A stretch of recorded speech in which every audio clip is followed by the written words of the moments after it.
Salut les amis, aujourd'hui nous allons parler du match qu'il y a eu entre Manchester United et Chelsea. Les détails du match après l'intro.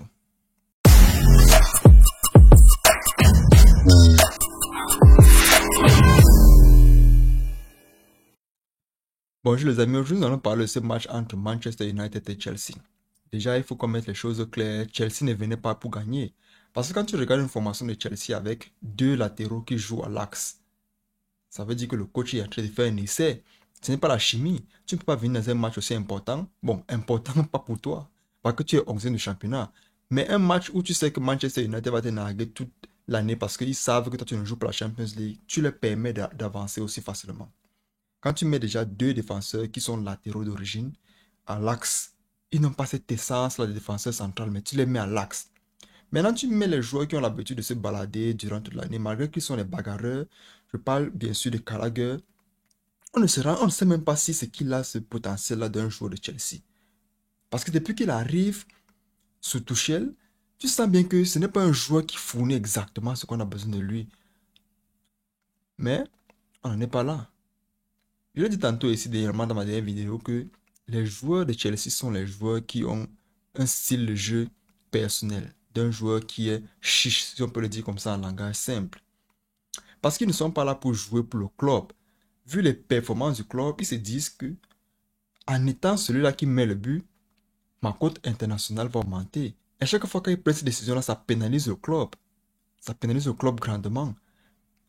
Regardez un peu quand Manchester joue. Regardez d'abord le premier but. Un but magnifique, simple, mais un but qui pouvait être évité. Pourquoi? Parce qu'on ne peut pas dire que le centre n'était pas beau. On ne peut pas dire que la tête était belle. N'était pas belle. Mais quand tu regardes une défense à 4 joueurs, le ballon arrive sur Casemiro qui est au milieu des 4 joueurs. Vous êtes 4 défenseurs, vous voyez le ballon venir, mais vous n'arrivez pas à intercepter un ballon qui n'est pas à hauteur, mi-hauteur. Donc vous pouvez sauter, vous prenez le ballon. Chacun attend pour voir celui qui va têter. C'est ça dont je disais tantôt. Il n'y a pas l'ADN du défenseur central. Il n'y en a pas. Quand vous mettez les latéraux, c'est normal que chacun essaie de jouer comme il a l'habitude de jouer. Espérer qu'il y a plutôt un contre de la part d'un autre joueur, pas d'eux-mêmes. But de Casemiro. Très belle performance de sa part d'ailleurs, parce que c'est un joueur qui, depuis qu'il est arrivé à Manchester United, il montre que le club est d'un autre niveau. Pas à son niveau. Très belle performance de sa part. Maintenant, quand tu reviens au deuxième but, ça part toujours de Casemiro. Quand Fernandes perd un ballon, Casemiro prend le ballon, il regarde sur le côté gauche. Tout le monde se tourne vers le côté gauche parce qu'on sait que c'est un joueur de première intention. Quand tout le monde regarde sur le côté gauche, passe à l'aveuglette. Cette passe avait disparu. Passe à l'aveuglette. Tout le monde est perdu. Qu'est-ce qui se passe? Tu vois les joueurs sauter comme les papillons pour essayer de prendre un ballon qui était tellement simple. Mais vu que vous avez déjà été désaxé, vous ne pouvez pas le prendre. Amorti simple de Sancho. Qu'est-ce qu'il fait? Très important ici. C'est ça que je disais tantôt avec Chelsea. Un joueur de Chelsea à la place de Sancho, à ce moment-là, cherche le but. Sancho, à ce moment-là, joue pour le club. C'est de ça dont je parle depuis. Très important. Passe décisive et très simple à Anthony Martial qui te fait un 2-0 pur et simple. Vous voyez, quand Anthony Martial même marque le but, qu'est-ce qu'on fait? On vient apprécier le geste de Sancho. Sancho déjà qui a besoin de se sentir encore plus en forme. On veut un Sancho de Dortmund. On veut un Sancho qui a fait en sorte que quand il arrive à Manchester, tous les radars étaient braqués sur lui. On a besoin de Sancho là. Mais ça ne peut que se faire avec cette confiance-là que le club lui occupe, cette confiance-là que le coach lui donne. Vous avez vu lors du but de Anthony Martial, une passe ici de Sancho, ça prouve que il a besoin de montrer au club qu'il est là pour le club. Et c'est ça qui est très important. Maintenant, ce qui se passe après révèle du miracle d'un film, c'est-à-dire d'un film triste. Parce que quand tu vois un Fofana, comme je l'ai dit tantôt, ce n'est pas un joueur de l'axe. Tu vois Bruno Fernandes, qui n'est pas un dribbleur certifié comme on le connaît avec les Neymar, on connaît avec les Messi, Lionel Messi et consorts. Te fait un petit pont, laisse-y passer, il est déjà passé, ça va. Laisse l'ego de côté. Laisse ton ego de côté. Non. Le bon monsieur décide de faire ce que tout délinquant décide de faire. Parce que quand tu regardes le nom, tu sens que c'est un délinquant qui vient un peu d'Afrique, mais qui a un peu grandi en Europe. Tout délinquant décide à ce moment de faire quoi? D'essayer de faire un croche-pied. Et c'est ce qu'il fait. Il est déjà passé, tu ne peux pas le laisser, non. Il faut que tu décides de montrer que non, tu es plus fort. Croche-pied, Bruno Fernandes, très intelligent à ce moment-là, saute sur l'occasion, penalty. Il n'y a pas besoin de voir à ce moment-là, c'est penalty. Tu as gêné un joueur dans la surface de réparation avec une possibilité de but.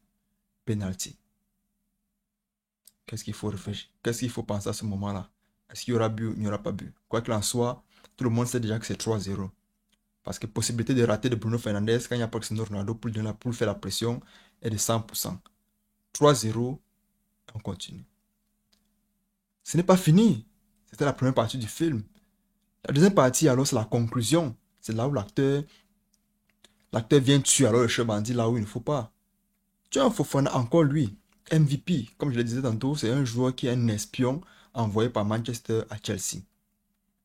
Il prend une passe, tu ne peux pas remettre à Kepa, non. Si tu ne sais pas si tu as la précision de passe, c'est même sur ton bon pied. Tu donnes encore. Tu as un Rashford qui revient de blessure en forme, qui est un renard de surface, saute sur l'occasion, prend le ballon et un. Tu vois, Chelsea te donne 2 buts gratuits comme ça. 2 buts gratuits. On peut dire qu'à cause de ces 2 buts-là, Chelsea pouvait revenir. S'il n'y avait pas ces 2 buts-là, Chelsea pouvait revenir à 2-1 ou 2-2. Non. On ne peut pas dire ça. Pourquoi? Parce que si ce n'était pas la barre transversale de Chelsea aujourd'hui, le score pouvait être à 6-1, 6-0. Donc si Fofana, si on donnait encore même 10 minutes à Fofana, je pense qu'il aurait même décidé de marquer dans son camp. Parce que c'était déjà à un niveau où lui-même veut que le match se termine. Et ce n'est pas bon pour le club. C'est dans cette lancée-là que j'appelle le club de Chelsea. Si vous voulez être ce club l'année prochaine qui va concurrencer un Manchester City, un Liverpool qui revient en forme, un Arsenal qui veut remettre sa face, hein, qui veut remettre son ego bafoué au top 1, un Newcastle, un Brighton Albion qu'il ne faut pas sous-estimer. Tous ces autres clubs-là, si vous voulez vraiment être le Chelsea qu'on connaît, ramenez-nous les joueurs. En défense, vous avez besoin de joueurs. Au milieu de terrain, vous avez besoin de joueurs. En attaque, vous n'avez pas besoin de joueurs, non. Vous n'avez pas besoin de joueurs en attaque. Vous avez déjà tout un arsenal pour vous.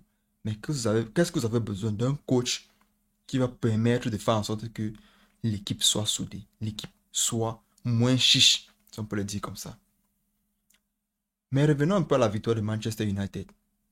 Déjà, Manchester United garantit top 3.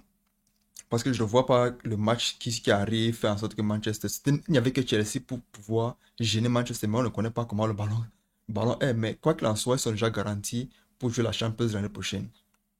Avec la confiance que le coach leur donne, la confiance qu'eux-mêmes ils prennent lors des matchs aussi importants comme cela, et spécialement contre Chelsea, je pense que ça va un peu permettre à Manchester de bomber le torse et aussi faire les autres équipes avoir peur d'elles. Pourquoi? Parce que ils ont le potentiel pour. Donc la Champions l'année prochaine va s'annoncer vraiment... Laisse oublier le mot. Donc, on a un Newcastle qui a un dernier match. Je pense que celui qui gagne le match là ou celui qui perd, potentiellement, il y aura encore un changement entre le deuxième et le troisième. Quoi qu'il en soit, Liverpool cette année ne joue pas la Champions League. Liverpool ne jouera pas la Champions League. Donc on a un Man City, on a Arsenal, on a Newcastle et Manchester United qui sont qualifiés pour la Champions l'année prochaine. Donc on ne peut qu'apprécier la victoire de Manchester United malgré qu'il y a eu beaucoup d'erreurs de la part de Chelsea et un laxisme de la part de la défense et de la part de l'attaque.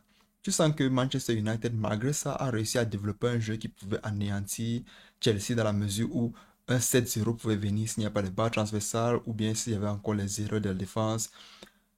On ne sait pas. Donc, on sait tout de même que le match a été à l'avantage de Manchester. Pourquoi? Parce que Chelsea n'aligne pas ses joueurs défensifs, mais plutôt des latéraux. Mais malgré tout cela, tu as vu un Manchester soudé, un Manchester qui a un jeu vraiment passif, très simple, et a réussi à gagner un match aussi important qui leur permet d'être troisième du championnat à la 20e match.